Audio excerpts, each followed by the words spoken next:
사랑하는 성도 여러분, 안녕하세요. 우리에게 큰 힘이 되는 하늘의 말씀들을 나눌 수 있게 되어 참으로 기쁘게 생각합니다. 나누는 말씀 속에서 언제나 우리를 실망시키지 않으시는 하나님을 저와 여러분이 꼭 만나게 되기를 소원합니다.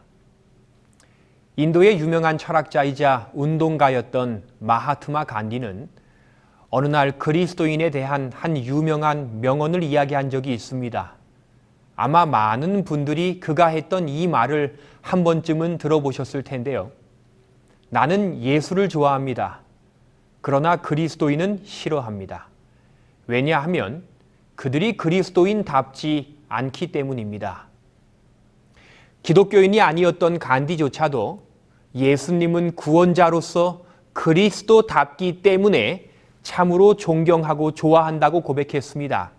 하지만 정작 그 예수님을 따른다고 하는 그리스도인들은 그들이 그리스도인답지 않기 때문에 경멸한다고 말했죠.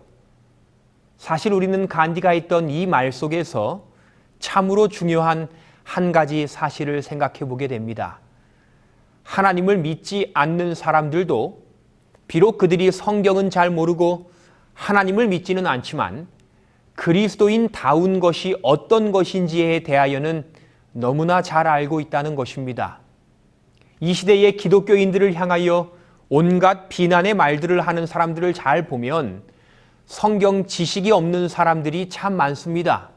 그리고 하나님 믿는 신앙을 하지 않는 사람들이 대부분입니다. 그런데 신기하게도 그들은 성경은 잘 모르고 하나님은 믿지 않지만 어떻게 사는 것이 그리스도인다운 삶인지에 대하여는 너무나 잘 압니다. 그래서 그렇게 살지 못하는 신앙인들을 보면 즉시로 강하게 비난하는 것이지요. 근데 도대체 그들은 그리스도인다운 삶이 어떤 삶인지를 어디에서 어떻게 알게 되었을까요? 그리고 그들의 생각 속에 이미 정해진 그리스도인다운 삶이란 대체 어떤 기준으로 정해진 것일까요? 다시 간디 이야기로 돌아옵니다. 간디는 젊었을 때에 성경을 한 권 사서 읽게 됩니다. 구약을 읽는데 성경을 피기만 하면 잠이 와서 읽지를 못합니다. 억지로 읽어보려 했지만 민수기 즈음 와서는 전혀 흥미가 생기지 않아 아예 구약 성경 읽기를 포기해 버렸다고 합니다. 그런데 이제 신약으로 건너뛰어 마태복음을 읽기 시작했고 마태복음 5장부터 기록된 산상보훈의 말씀을 읽는데 그는 그곳에서 이전에 얻지 못했던 깊은 깨달음과 큰 감동을 얻게 됩니다. 이제 그는 그 산상보훈의 말씀을 매일같이 읽고 또 읽는 사람이 됩니다. 그리고 그곳에서 예수님이 어떤 분이셨고 무엇보다 그리스도인다운 삶이 어떠한 삶인지를 확인합니다. 분명 그의 생각에 그리스도인은 산상보훈의 말씀대로 사는 사람입니다. 그게 그리스도인다운 겁니다. 그리고 결론 내리기를 만약 세상의 많은 기독교인들이 이 산상보훈에 기록된 말씀대로만 살아간다면 힌두교 나라인 인도에도 많은 기독교인들이 생겨날 것이라고 기대합니다. 왜냐하면 간디의 생각에 이 산상보훈의 말씀은 기독교 신앙의 가장 큰 힘이고 무엇보다 그리스도인답게 사는 삶 그 자체이기 때문입니다. 사랑하는 성도 여러분, 결국 세상이 우리에게 기대하는 것은 온 세상을 구원하고 세상을 올바르게 바꾸는 그 큰 일 이전에 신앙하는 한 명 한 명이 정말 그리스도인답게 사는 것을 그들은 기대합니다. 그것을 너무나 기대하기에 그 기대가 무너질 때에는 오히려 반작용으로 그렇게 살지 못하는 신앙인들을 향하여 비난하는 것이지요. 그리고 결국 우리 한 성도가 정말 그리스도인답게 살아간다면 그 일로 인하여 세상은 바뀌고 많은 사람들은 분명 구원의 길을 찾게 될 것입니다. 그러한 의미에서 산상보훈의 말씀은 참으로 중요합니다. 왜냐하면 이것이 단순히 예수님의 좋은 설교, 선한 말씀을 넘어서서 오늘 우리 각자를 참 그리스도인답게 살게 해줄 기준과 힘이 되기 때문입니다. 그리고 이제 산상보훈은 이런 말씀으로 시작됩니다. 예수께서 무리를 보시고 산에 올라가 앉으시니 제자들이 나아온지라. 사실 이 첫 시작 부분은 설교의 내용은 아니라 설교의 배경이죠. 근데 저는 먼저 이 구절에서 산상보훈 전체를 통틀어 가장 중요한, 우리가 한순간도 잊어서는 안 되는 한 가지 중대한 교훈을 좀 생각하게 됩니다. 예수님의 하신 설교의 내용보다도 어쩌면 이 배경 속에서 우리는 더욱 큰 힘을 발견할 수 있게 되는데요. 성경은 예수께서 산에 올라가 앉으셨다고 기록합니다. 원래는 해변에서 말씀을 전하시려 하셨지만 장소에 비해 너무나 많은 사람들이 나와왔기에 예수님은 그들을 이끌고 이제 산 기슭 쪽으로 친히 인도하여 가셨습니다.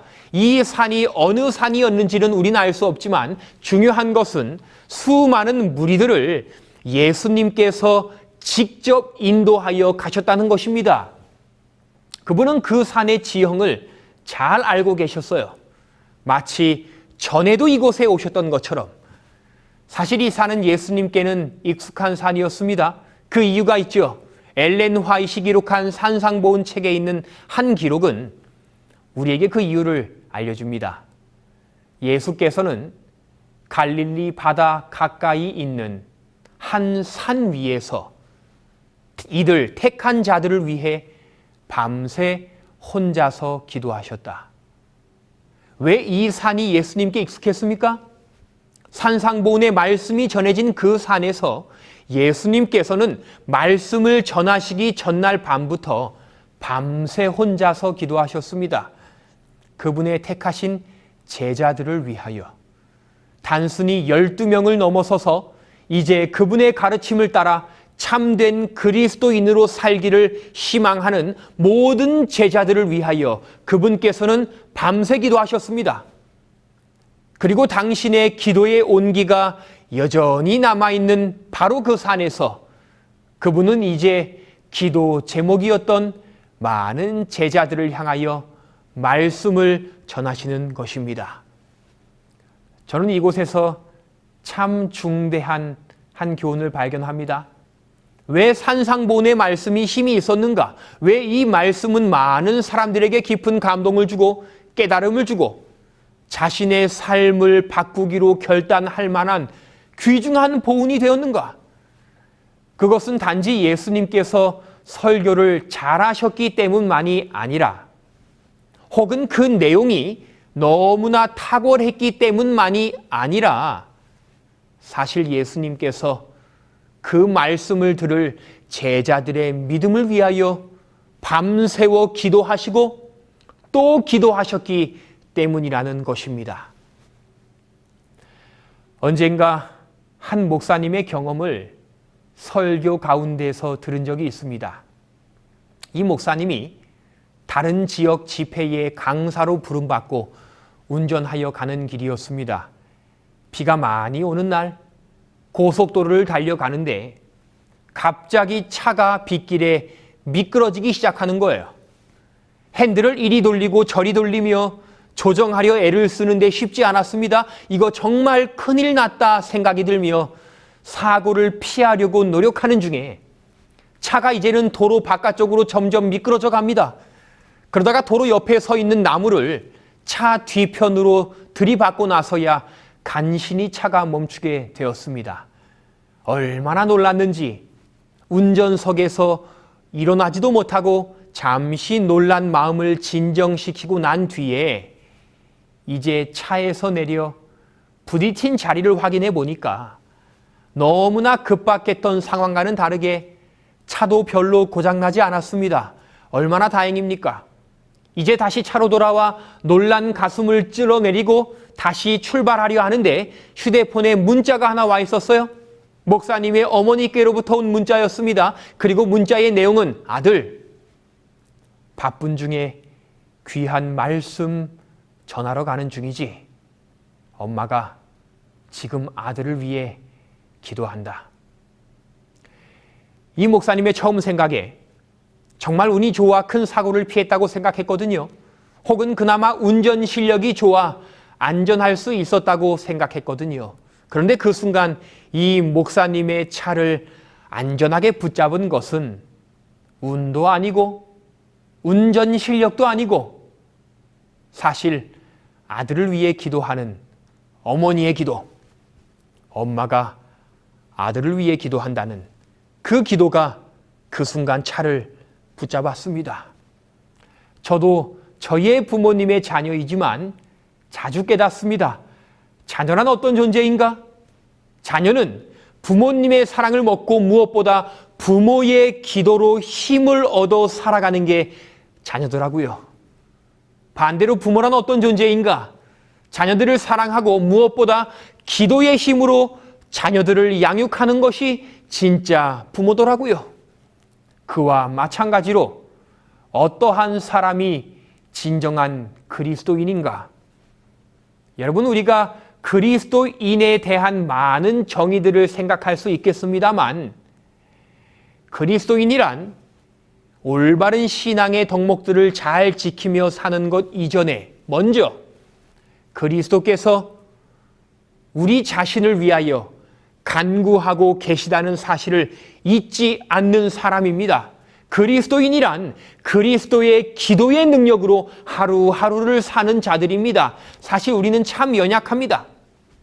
산상보훈의 말씀들을 머리로는 잘 이해할 수 있고 그 말씀들을 우리의 입술로는 줄줄 외울 수 있겠지만 사실 그것들을 지켜나갈 힘은 조금도 없을 정도로 우리는 참 연약한 사람들입니다. 우리 스스로 한 결심도 잘 지켜내지 못하고 살지 않습니까? 그런데 그래도 괜찮습니다. 오늘 이 말씀들을 주시기에 앞서 이 말씀들이 우리의 삶에 실현되는 일을 위하여 예수님께서는 밤새워 먼저 간구하시기 때문입니다. 우리는 약하지만 그분의 강한 기도로 우리는 승리할 것이기 때문입니다. 사랑하는 성도 여러분, 먼저 이 말씀 속에서 한 가지 간구드립니다. 삶이 지칠 때, 고난 속에서 힘이 들 때, 유혹의 기로 앞에서 고민할 때, 혹은 그 어떤 고민의 순간이라 할지라도 우리의 예수님께서 우리를 위하여 밤새워 간구하고 계시다는 사실을 꼭 잊지 마십시다. 그분께서 눈물의 기도로 우리를 응원하고 격려하신다는 사실을 꼭 기억하십시다. 그분의 기도는 너무도 연약한 우리를 붙잡아줄 충분한 힘이 될 것입니다. 그럼 이제 여기서 우리는 한 가지 교훈을 더 생각해 보겠습니다. 사실 예수님께서는 기도하시지만 그렇다고 우리가 아무것도 할 필요가 없다는 것은 분명 아닙니다. 예수께서 무리를 보시고 산에 올라가 앉으시니 제자들이 나온지라. 이날 나온 제자들에 관하여는 이 기록의 평행절인 누가복음 6장을 보면 조금 더 자세히 알 수 있는데요. 그 제자의 허다한 무리와 또 예수의 말씀도 듣고 병 고침을 얻으려고 유대 사방과 예루살렘과 및 두로와 시돈의 해안으로부터 온 많은 백성도 있더라. 제자의 허다한 무리, 그리고 많은 백성들, 12명의 제자 외에도 예수님의 제자로 불리우는 많은 사람들과 또 백성들이 이날 말씀을 듣기 위하여 예수님께 나왔습니다. 그들 중에 일부는 서기관들도 있었고 바리새인들도 있었습니다. 또한 신원을 알 수 없는 여러 사람들도 그 자리에 있었겠죠. 그런데 사실 이날 나온 사람들 중에 꽤 많은 사람들은 농부들과 어부들이었습니다. 농사 짓는 사람들과 물고기 짓는 사람들, 그들이 이른 아침 시간에 예수님의 말씀을 듣기 위하여 나왔습니다. 여러분, 제가 여기서 무엇을 말씀드리려는지 좀 아시겠습니까? 농부들과 어부들이 이른 아침 시간에 농부들에게 하루 중에 가장 바쁘고 중요한 시간은 언제일까요? 또 어부들에게 하루 중에 가장 일을 잘 할 수 있는 시간은 언제일까요? 작년부터 저희 집 옆에 조그만 텃밭을 하나 가꾸게 되었는데 막상 저는 일을 많이 하지도 않지만 한낮에는 정말 밭에 서 있기조차 힘듭니다. 그나마 밭일을 잘 할 수 있는 가장 좋은 시간은 이른 아침 시간입니다. 농부들에게 하루 일의 80%는 이 아침 시간에 이루어집니다. 어부들에게도 마찬가지입니다. 더더욱 물이 맑은 갈릴리 호수 같은 곳은 한낮에는 물고기를 잡을 수 없습니다. 물 위에 떠 있는 배와 어부들을 물 아래의 고기들이 쳐다보고 다 도망가기 때문입니다. 상대적으로 햇볕도 약하고 물고기들을 잘 속일 수 있는 이른 아침 시간이 어부들에게도 최고의 일할 시간입니다. 그런데 이 농부들과 어부들이 자신들의 생업에 가장 분주하고 가장 중요한 시간을 예수님 만나는 일에 사용하기로 작정했습니다. 그리고 그들은 하루 중 가장 귀한 시간을 자신의 일에 먼저 쓰는 것이 아니라 먹고 사는 일에 바쁘게 빠져 사는 것이 아니라 그 귀한 시간을 먼저 예수님께 구별하여 드리며 이제 생업을 유지하는 일과는 비교할 수 없는 값진 보화를 얻는 자들이 된 것입니다. 그게 말씀 속에 등장하는 그날 그 자리에 있던 제자들의 경험이었습니다. 우리 성도 여러분, 이 시대는 참으로 바쁜 시대입니다. 더군다나 참 이상스러운 것은 문명이 발전하고 교통이 발전하며 사람들은 예전보다 더 여유가 있고 삶이 덜 분주해야 하는데 바쁘게 다니던 일이 교통이 발전하여 빨라졌고 일일이 수작업으로 해야 했던 일들을 이제는 발전된 문명으로 빠르게 처리할 수 있게 되어 발전한 만큼 편해져야 하는데 오히려 사람들은 더 바빠졌습니다. 시간이 흘러 나에게 여유가 생기면 그때 더 열심히 신앙을 하겠다는 마음가짐은 절대로 이루어질 수 없는 결심입니다. 오히려 진짜 예수님의 제자들의 모습은 그와 반대죠. 가장 바쁜 시간, 바쁘기 때문에 그 시간에 예수님이 필요하다고 생각합니다. 가장 중요한 시간, 그 시간이 중요하기 때문에 도리어 예수님이 필요한 것입니다. 그때에 예수님이 계셔야 합니다. 그 시간을 먼저 하나님 만나는 일로 구별하여 사용해야 합니다. 그렇게 한다면 오늘 산상보훈의 말씀을 들었던 수많은 농부들과 어부들의 경험처럼 우리들은 절대로 말씀 안에서 후회하지 않게 될 것입니다.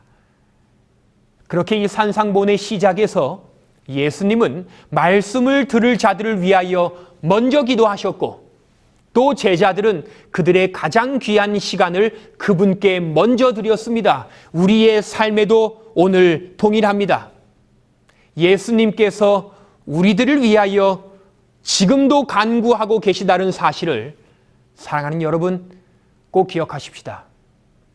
하루 삶의 가장 중요하고 귀한 시간에 우리가 먼저 그분을 찾으면 결코 후회하지 않을 것이라는 사실을 꼭 기억하십시다. 이제 오늘 그 말씀의 실천들을 통하여 산상보훈의 모든 교훈들이 저와 여러분의 삶에 살아 숨심으로 우리가 큰 행복과 아름다운 유익을 누리는 예수님의 제자들로 거듭나게 되기를 소원하며 마음으로 기도드립니다. 본 영상을 보시고 신앙 상담을 희망하시는 분은 화면의 전화번호로 연락 주시기 바랍니다.